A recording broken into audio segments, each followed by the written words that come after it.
అల్లూరి సీతారామరాజు వర్ధంతి సందర్భంగా పూలమాలలు వేసి వర్ధంతి బోర్లం గ్రామంలో అల్లూరి సీతారామరాజు ఆయన బాటలో సిపిఐ ఎంఎల్ మాస్లెన్ ప్రజాపంత ఆధ్వర్యంలో సీతారామరాజు మన్నెం వీరుడు సూర్యుడు ఒక మహనీయుడు ఆశయాలను ముందుకు తీసుకువెళ్దామని కోరారు.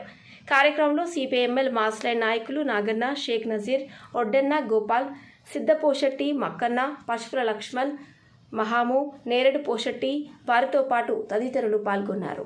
ఈరోజు అల్లూరి సీతారామరాజు జయంతి సందర్భంగా మన రింజల్ మండలం బోర్గం గ్రామంలో అల్లూరి సీతారామరాజుకు పూలదండలేసి సిపిఐఎంఎల్ ప్రజాపంత పార్టీ మార్క్స్లైన్ పార్టీ తరఫున ఆయనకు పూలదండలేసి నివాళులర్పిస్తూ ఆయన జయంతి సందర్భంగా మేము పార్టీగా ఇలాంటి యోధులుంటే దేశం ఇంకా ముందుకు పోతుందని చెప్పి ఆయన ఏ లైన్లో అయితే పోరాటం చేసిండో అదే పద్ధతిలో మేము చుక్క అల్లూరి సీతారామరాజు మార్గంలో నడుస్తామని చెప్పి శబ్దం చేస్తున్నాం.